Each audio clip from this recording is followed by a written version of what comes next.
एक बार फिर से आप सभी का मां सरस्वती प्रतिभा खोज के ऑनलाइन प्लेटफॉर्म पर वेलकम है। एक बार फिर से मैं आपका भावेश जैन आपको ले चलता हूं ग्रुप सी के क्लास 11-12 साइंस के सिलेबस की तरफ। ये सिलेबस जो है वो आपके साइंस स्ट्रीम का बायोलॉजी का सिलेबस है। यहाँ पर हम एक लिमिटेड सिलेबस के साथ वर्क कर रहे हैं ताकि आने वाले एग्जाम के अंदर जो आपका 28 अप्रैल को मां सरस्वती प्रतिभा खोज है उसके अंदर आप अच्छे से अच्छा स्कोर अचीव कर सकें। इसीलिए एक लिमिटेड सिलेबस रखा गया है और सिलेबस में क्या क्या है उसी की हम बात करते हैं। सबसे पहले चलते हैं इस पूरे सिलेबस के अंदर, बायोलॉजी के सिलेबस के अंदर कितने चैप्टर आने वाले हैं उसी की बात करते हैं। तो यहाँ पर मैंने जो टोटल चैप्टर इंक्लूड किए हैं तो मैंने टोटल 5 चैप्टर इंक्लूड किए। पहला चैप्टर जो हर किसी बायोलॉजी के स्टूडेंट के लिए जरूरी होता है, इंपॉर्टेंट होता है, वो है सेल। तो सबसे पहले सेल के बारे में हमको पढ़ना है, उसके चैप्टर को बहुत अच्छे से स्टडी करना है। और दूसरा जो चैप्टर रहने वाला है वो है रासायनिक समन्वय एवं एकीकरण, केमिकल कोऑर्डिनेशन, कि तुम्हारी बॉडी के अंदर जो तुम चल रहे हो, तुम्हारी बॉडी का जो बैलेंस बना के रखने वाली जो हार्मोन्स होते हैं वो कैसे वर्क करते हैं, कहाँ से सिक्रेट होते हैं, कौन सी ग्लैंड से कौन सा हार्मोन स्रावित होता है, उन सब के बारे में एक बेसिक आइडिया अपन यहाँ पे लेने वाले हैं। तीसरे चैप्टर की मैं बात करूं तो वो है जीव जगत का वर्गीकरण, कि जीवों का जो क्लासिफिकेशन किया गया है वो कौन से वैज्ञानिक ने द्विजगत वर्गीकरण दिया, कौन से वैज्ञानिक ने त्रिजगत वर्गीकरण दिया, कौन से ने 4 जगत वर्गीकरण दिया, कौन से ने 5 जगत वर्गीकरण दिया, उन्हीं के बारे में अपन हल्का सा आइडिया यहाँ पर लेने वाले हैं। इसके बाद आगे की बात करते हैं। अगला अपना चौथा टॉपिक है आनुवांशिकी या जेनेटिक्स।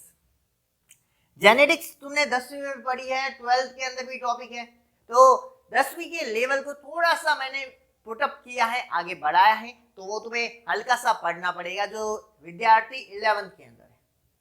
तो हल्का सा तुम्हें YouTube से उसका नॉलेज लेना पड़ेगा, किसी बुक से उसको पढ़ना पड़ेगा, और पढ़ लोगे तो कोई दिक्कत वाली बात इसमें होने वाली नहीं है। और लास्ट अपना टॉपिक होगा सामान्य जीव विज्ञान, जनरल साइंस, जनरल बायोलॉजी।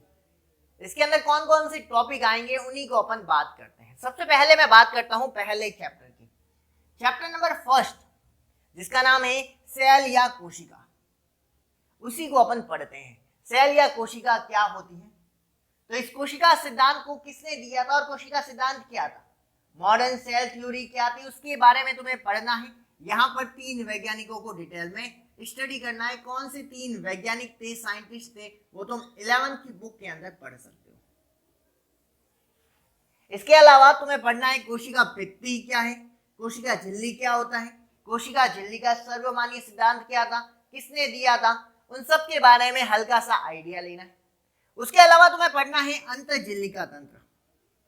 अंतःझिल्लिका तंत्र के अंदर 4 कोशिकीय संरचनाएं और कोशिकांग आते हैं, जिसमें पहला है ईआर, एंडोप्लाज्मिक रेटिकुलम को भी पढ़ना है तुम्हें। दूसरा है जीबी यानी गोल्जी बॉडी को भी पढ़ना है तुम्हें। तीसरा रिक्तिका या वॉक्यूल, उसको भी पढ़ना है तुम्हें। और चौथा है लाइसोसोम, उसको भी बहुत अच्छे से पढ़ना है। 4 अंतःझिल्लिका तंत्र को कंप्लीट करना है। इसके अलावा मैंने एक लिया है कोशिकांगों को। कोशिकांगों में बहुत सारे कोशिकांग आते हैं, जिसमें माइटोकॉन्ड्रिया है, जिसमें क्लोरोप्लास्ट है, जिसमें तुम्हारे ये 2 तो मोस्टली पढ़ने ही है तुम्हें बहुत अच्छे लेवल पे। और इसके अलावा केंद्रक और गुणसूत्र के बारे में हल्की जानकारी तुम्हें इकट्ठी करनी है। इसके अलावा मैं बात करूं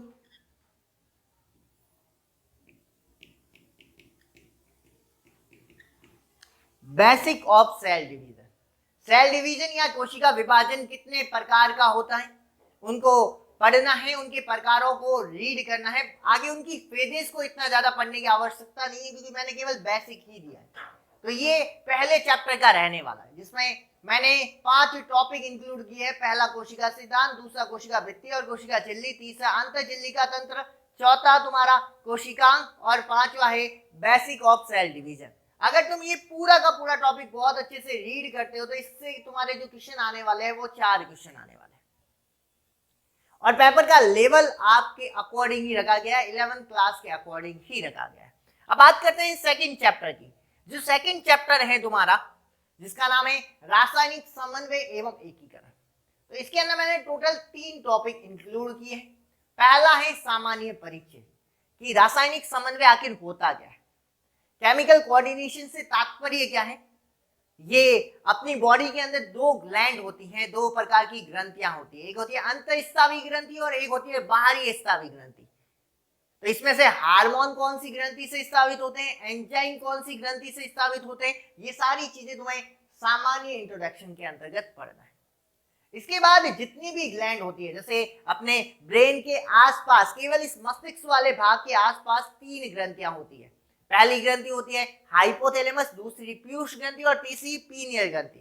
तुम्हारे गले के यहाँ पर 2 ग्रंथियां होती हैं, थायराइड और पैराथायराइड। गले के ठीक नीचे की तरफ यहाँ पर थाइमस ग्रंथि होती है। इसके नीचे की तरफ चलो तो यहाँ पर अग्नाशय ग्रंथि, तुम्हारे किडनी के ऊपर अधिवृक्क ग्रंथि, एडिनल ग्लैंड। उसके नीचे की तरफ चले तो मेल और फीमेल में अलग अलग होती है। मेल के अंदर कौन सी ग्लैंड होती है, टेस्टिस या वृषण, और फीमेल के अंदर कौन सी ग्लैंड होती है, अंडाशय। तो इन्हीं ग्रंथियों के बारे में, जितने भी मैंने नाम बताए हैं, इन सभी ग्रंथियों के बारे में या ग्लैंड के बारे में तुम्हें पढ़ना है। ग्लैंड के बारे में पढ़ने के अलावा तुम्हें एक चीज और पढ़नी है, इससे कौन सा हार्मोन स्रावित होता है ये भी पढ़ना है, और इसका क्या फंक्शन होता है, क्या क्रिया होती है, ये भी तुम्हें पढ़ना है। इसके अलावा एक और टॉपिक मैंने इसके अंदर इंट्रोड्यूस किया है। इस टॉपिक का नाम होगा हार्मोन की क्रियाविधि, कि हार्मोन जो होता है वो कैसे तुम्हारी बॉडी के अंदर इंटर होता है और किसके माध्यम से एक जगह से दूसरी जगह फैलता हुआ जाता है, और कैसे तुम्हारी सेल पे वर्क करता है, ये सारा का सारा तुम्हें पढ़ना पड़ेगा। तो 3 टॉपिक है। पहला है सामान्य परिचय, जनरल इंट्रोडक्शन, दूसरा है सारी ग्लैंड और उनके हार्मोन्स के बारे में, और तीसरा टॉपिक है तुम्हारा हार्मोन्स की क्रियाविधि। और इस सभी टॉपिक से, तीनों टॉपिक से मिला करके मैंने कितने क्वेश्चन दिए हैं, 4 क्वेश्चन दिए। तो इन चारों क्वेश्चन को बहुत अच्छे से तुम्हें पढ़ना है और चारों क्वेश्चनों को करेक्ट करना है, सही करना है। अब चलते हैं अगले टॉपिक की तरफ, अगले चैप्टर की तरफ, चैप्टर नंबर 3। और चैप्टर नंबर 3 है तुम्हारा जीव जगत का वर्गीकरण। और जीव जगत के वर्गीकरण में जगत वर्गीकरण पढ़ना है। द्विजगत वर्गीकरण क्या था, त्रिजगत क्या था, चतुर्जगत क्या था, पंच जगत क्या था, और पंच जगत वर्गीकरण बहुत अच्छे से पढ़ना है। और पंच जगत वर्गीकरण में भी 3 जगत को डिटेल से पढ़ना है। पहला कौन सा पढ़ना है, मोनेरा जगत, दूसरा पढ़ना है प्रोटिस्टा जगत, और तीसरा पढ़ना है कवक जगत। अगर ये चारों टॉपिक तुम बहुत अच्छे से पढ़ते हो तो यहां से मैं क्वेश्चन देने वाला हूं 4 क्वेश्चन। और 11th का चैप्टर है और बेसिक चैप्टर है जो तुम्हें बहुत अच्छे से कंप्लीट करना पड़ेगा, और सिंपल चैप्टर है। तो ये मैंने इस चैप्टर में से 4 क्वेश्चन दिए। इसके आगे चलते हैं अपन आनुवांशिकी या जेनेटिक्स। ये एक चैप्टर है जो मैंने 12th का दिया है, लेकिन ये चैप्टर तुमने 10th के अंदर भी पढ़ रखा है। चैप्टर के अंदर मैंने 5 टॉपिक दिए। पहला मेंडल का परिचय, उन्होंने कितने लक्षणों पे अध्ययन किया, उन्हें सफलता क्यों नहीं मिली थी, मतलब सफलता मिलने का कारण क्या था इनके, और इनके जो फेमस होने का, क्योंकि जब तक ये जिंदा थे तब तक वो ख्याति प्राप्त नहीं हुई जो इनको होनी चाहिए थी। वो ख्याति प्राप्त नहीं होने के क्या कारण थे, ये तुम्हें बहुत अच्छे से स्टडी करने हैं। तो ये बेसिक परिचय तुम्हें पढ़ना है। इसके अलावा एक संकर संकरण क्या होता है, द्विसंकर संकरण क्या होता है, इसका जीनोटाइप क्या प्राप्त होता है, इसका फिनोटाइप क्या प्राप्त होता है, ये सारी चीजें तुम्हें अच्छे से पढ़नी है। ये पढ़ने के बाद तुम्हें मेंडल ने कितने नियम दिए थे, उन नियमों के बारे में पढ़ना है कि मेंडल के 3 नियम थे। पहला प्रभावितता का नियम, दूसरा पृथक्करण का नियम, और तीसरा स्वतंत्र अपव्यय का नियम। उन तीनों नियमों को डिटेल में बहुत अच्छे से, उसके अपवाद क्या है, वो सारी चीजों को बहुत अच्छे से कंप्लीट करना है। इसके बाद लिंग निर्धारण, मानव के अंदर तो लिंग निर्धारण तुम्हें बहुतों को पता ही होगा बेसिक, लेकिन टिड्डों के अंदर और कीटों के अंदर भी किस प्रकार से लिंग निर्धारण होता है उसका एक बेसिक इंट्रोडक्शन तुम्हें पढ़ना पड़ेगा। और कुछ आनुवंशिकी रोगों के बारे में, जैसे डाउन सिंड्रोम है, सिकल सेल एनीमिया है, और टर्नर सिंड्रोम है, इनके बारे में पढ़ना है। मेरे ख्याल से इस साल जो 12th का क्वेश्चन था वो भी इसी में से था, सिकल सेल एनीमिया वाला क्वेश्चन था। तो ये तुम्हारे सामने 5 टॉपिक है। मेंडल का परिचय, एक संकर संकरण, द्विसंकर संकरण, मेंडल के 3 नियम और लिंग निर्धारण मानव के अंदर, टिड्डों या कीटों के अंदर किस तरीके से होता है, आनुवंशिकी रोग, down syndrome, sickle cell anaemia और टर्नर सिंड्रोम। इन सभी टॉपिक में से मैंने कुल मिलाकर जो क्वेश्चन दिए वो कितने क्वेश्चन दिए, 4 क्वेश्चन।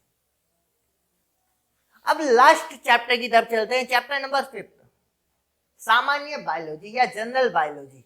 जनरल बायोलॉजी में मैंने 3 टॉपिक दिए हैं। पहला दिया है ब्लड, कि रक्त कितने घटकों से मिलकर के बना होता है, जैसे प्लाज्मा और तुम्हारी रुधिर कणिकाएं। रुधिर कणिकाएं आगे कितने प्रकार की होती हैं, प्लाज्मा आगे कितने टाइप का होता है, उन सब के बारे में एक बेसिक चार्ट बना होता है ब्लड का, वो पूरा का पूरा बहुत अच्छे से स्टडी करना है, बहुत अच्छे लेवल पे पढ़ना है। ब्लड के बाद अपन बात करेंगे किडनी की जो संरचनात्मक एवं क्रियात्मक इकाई होती है, जिसे नेफ्रॉन्स कहते हैं। नेफ्रॉन्स की क्या क्रियाविधि रहने वाली है, इसकी क्या मैकेनिज्म होती है, किस तरीके से वर्क करता है, और इसकी क्रियाविधि को अपन 3 पार्ट्स में डिवाइड करते हैं। पहला होता है परानिस्यंदन, दूसरा होता है पुनरा अवशोषण और तीसरा होता है स्राव। इन तीनों क्रियाओं को बहुत अच्छे से तुम्हें पढ़ना है और इन तीनों क्रियाओं में से क्वेश्चन पूछा जा सकता है। और लास्ट है तुम्हारा डीएनए का बेसिक, कि डीएनए का पूरा नाम क्या है, डीएनए किससे मिलकर के बना होता है, क्या कार्य करता है। एक बेसिक इंट्रोडक्शन है डीएनए का, जो केमिस्ट्री में भी आता है तुम्हारे और बायोलॉजी में भी आता है, इसीलिए मैंने इस टॉपिक को यहाँ पर इंट्रोड्यूस किया है। तो ओवरऑल अपने पास 5 टॉपिक, 5 चैप्टर है, और 5 चैप्टर जो है, प्रत्येक चैप्टर में से मैंने कितने क्वेश्चन दिए, 4 क्वेश्चन। तो 5 मल्टीप्लाई बाय 4, तो टोटल क्वेश्चन कितने होंगे, 20। और जो 20 क्वेश्चन है, मैं उम्मीद करता हूं कि इन 20 में से 20 करने का तुम सोचो। ये नहीं कि तुम 11वीं में हो तो सर 12वीं का जेनेटिक्स छोड़ देता हूँ, डीएनए का बेसिक 12th में है तो सर छोड़ देता हूँ, वो काम नहीं करना। तुम्हें पढ़ना है घर पे, जो टाइम दिया है सफिशिएंट टाइम है। तुम जैसे कि बात करूं मैं 11th वाले बच्चों के लिए, तो एक चैप्टर ऐसा है जो 12th का है, और वो एक चैप्टर तुम्हें घर पे मेहनत करके पढ़नी है। और तुम अगर अच्छे से पढ़ लोगे उस चैप्टर को, तो मेरे को पूरा बिलीव है तुम पर, उस हर स्टूडेंट पे, कि तुम बायोलॉजी में 20 आउट ऑफ 20 क्वेश्चन करेक्ट कर सकते हो। और इसी उम्मीद के साथ मैंने ये पेपर भी बनाया है। तो इसी उम्मीद के साथ इस सेशन को मैं यहीं पर एंड करता हूं, और तुम सबसे ये उम्मीद रखता हूं कि इस मां सरस्वती प्रतिभा खोज के अंदर तुम हद से ज्यादा अपना जुनून दिखाओ, और इसके अंदर बहुत अच्छे से तैयारी करके बहुत अच्छे मार्क्स अचीव करो। तो इसी के साथ इस सेशन का यहीं पे अपन एंड करते हैं। धन्यवाद, थैंक यू सो मच।